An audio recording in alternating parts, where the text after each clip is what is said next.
చంద్రబాబు అవిశ్వాస తీర్మానం ప్రతిపాదన జగన్ వర్గాన్ని ఆత్మరక్షణలో పడేసింది. తమ బలమెంతో తేల్చుకోవటానికి జగన్ కిందా మీద పడుతున్నారు. నిన్న తన నివాసంలో అందుబాటులో ఉన్న నేతలతో భేటీ అయి సుదీర్ఘంగా చర్చించారు.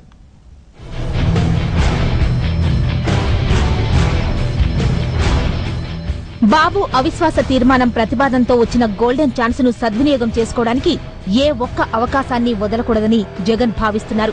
ప్రస్తుతం జగన్ వెంట వస్తున్న ఎమ్మెల్యేల సంఖ్య ఖచ్చితంగా ఎంతనేది పక్కన పెడితే సుమారు 20 నుంచి 30 మంది కాంగ్రెస్, ఇతర పార్టీలకు చెందిన వారు జగన్ కు బాహాటంగా మద్దతు పలుకుతున్నారు. జగన్ ఢిల్లీలో దీక్ష చేసినప్పుడు దాదాపు 35 మంది ఎమ్మెల్యేలు జగన్ కు మద్దతు తెలుపుతూ ఆ దీక్షకు హాజరయ్యారు. ఆ తర్వాత రాను రాను ఆ ఎమ్మెల్యేల సంఖ్య తగ్గుతూ వచ్చింది.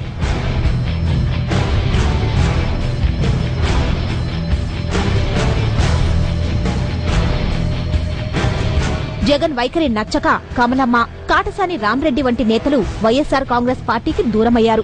మరోవైపు తనతో వస్తున్న సిట్టింగ్ ఎమ్మెల్యేలకు ఎన్నికలు వచ్చినప్పుడు ఖచ్చితంగా టికెట్ ఇవ్వలేనని జగన్ స్పష్టం చేసినట్లు సమాచారం. దీంతో ఆయన వైపు నిలిచేందుకు ఎమ్మెల్యేలు ఎవరూ ఆసక్తి చూపడం లేదు. మరోవైపు కడప ఉప ఎన్నికల విజయం తర్వాత ఇక కాంగ్రెస్ పనైపోయిందని పలువురు ఎమ్మెల్యేలే కాకుండా మంత్రులు కూడా జగన్ వెంట వస్తున్నారని ఆ వర్గం చెబుతూ వచ్చింది. కానీ ఇప్పటి వరకు ఇతర పార్టీలకు చెందిన ద్వితీయ శ్రేణి నేతలు తప్ప కొత్తగా ఎమ్మెల్యేలెవరూ జగన్ కు మద్దతునిచ్చిన దాఖలా లేవు.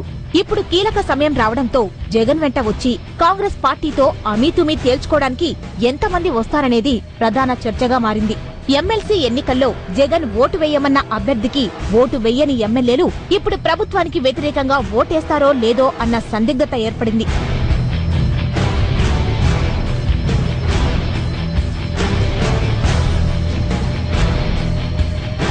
ఇంతకు ముందు అవసరం వచ్చినప్పుడు యువనేత వెంట రావడానికి పలువురు ఎమ్మెల్యేలు సిద్ధంగా ఉన్నారని జగన్ వర్గం చెబుతూ వచ్చింది.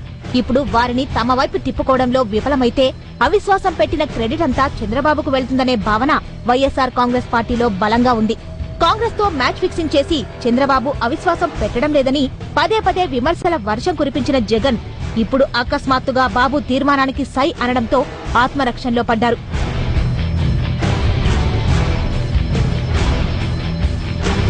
అవిశ్వాస తీర్మానం ఇప్పుడు ప్రవేశపెట్టినా లేదా వర్షాకాల సమావేశాల్లో ప్రవేశపెట్టినా సిద్ధంగా ఉండాలని జగన్ భావిస్తున్నారు. ముఖ్యంగా తనతో ఉన్న ఎమ్మెల్యేలతో సమావేశమై వారి అభిప్రాయాలను తెలుసుకుంటున్నారు. ఈ రోజు కూడా తన నివాసంలో ఎమ్మెల్యేలతో భేటీ అవ్వాలని యువనేత నిర్ణయించారు.